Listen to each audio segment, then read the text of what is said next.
Ephesians chapter 4, verses 23 to 27. To be made new in the attitude of your minds, and to put on the new self, created to be like God in true righteousness and holiness.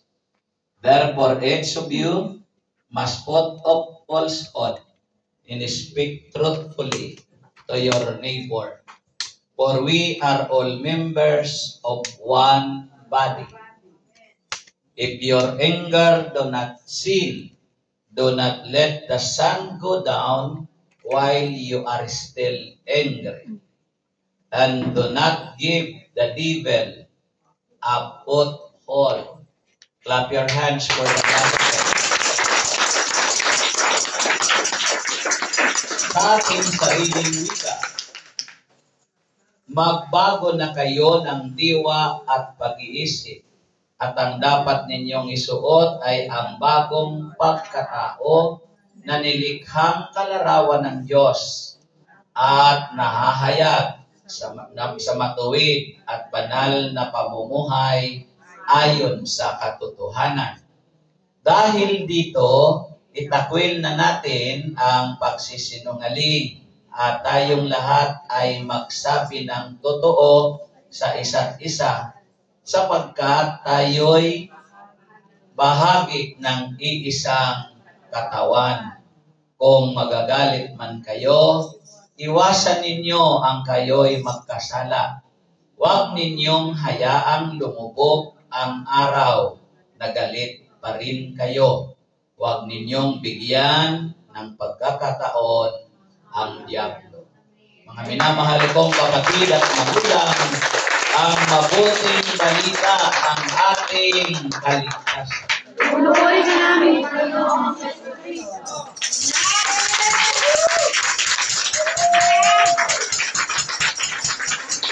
Buelo.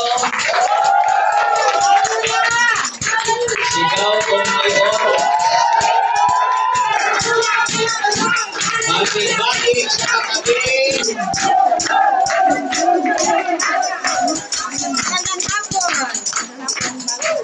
At sabihin ko ngayon sa kanya, kapatid, kay di na mong pagmasdan, kaya-kaya, at maligaya, ang iyon aura.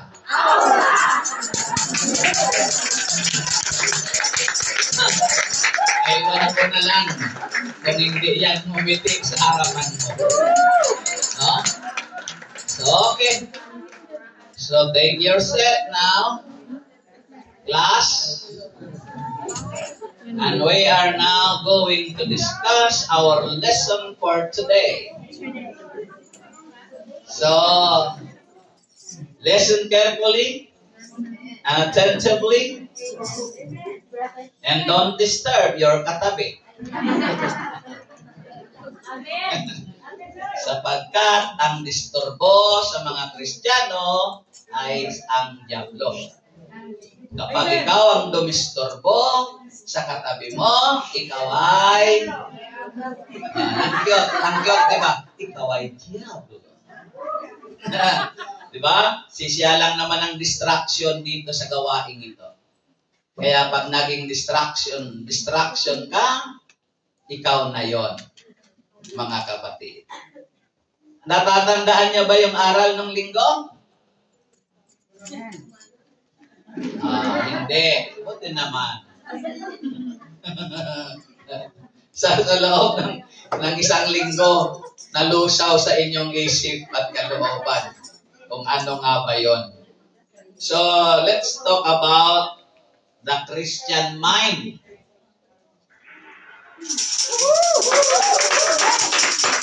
Christian mind. Pag-iisip ng Kristiyano. Taas ang mga Kristiyano. Ano ba? Kristiyanong relihiyon? Hindi Muslim? Hindi Buddha? Hindu? O Kristiyanong pamumuhay? Tasang Kristiyanong pamumuhay. Yan. Ano nga yung Christian? Christ connected. Christian. Christian. Christ na una.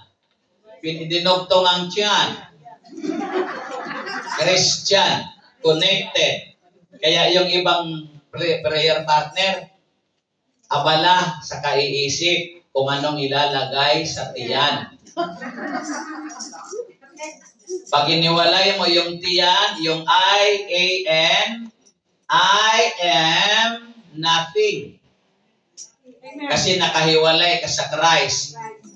Yung I stand for I, and A stand for I am.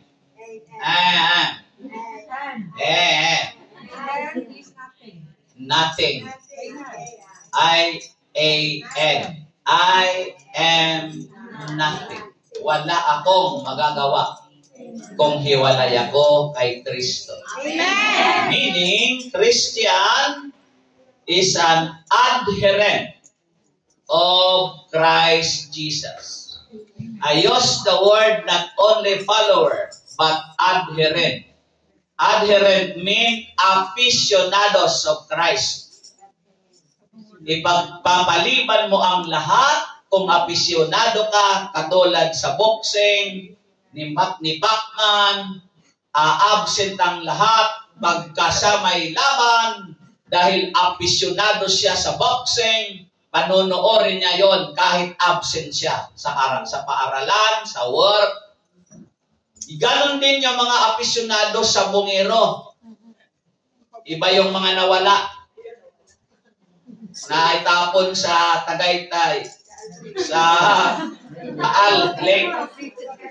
Yung mga aficionado sa sabong, ipagpapaliban yan maginang pagsimba. Basta makarating siya doon. Yan ang adherent. Yan ang aficionados. Since that we are a Christian, aficionados of Christ, ipagpapaliban mo lahat, makarating ka lang sa gawain ni Kristo. So Christian life, meaning Christian mind, ang kaniyang kaisipan ay pawang gawang Kristiyano. Our theme, we are to put off our old mindset by being made new in the spirit of our mind. Ipagpapaisang tabi natin yung ating old mindset. Ano ba yung mga old mindset mo? Summary in general, ang mindset natin, the old mindset, puros negative. Yung amen yun, negative yan. Puro ka negatiban ng nasa isip. Baka hindi mangyari. Sana. Yan, mga yan. Makipagkasundo ka na, baka hindi naman ako nun batiin. Diba? Yan ang mindset natin. Laging mayroon pag-aalinlangan. Laging may takot. Laging may pag-aatubili.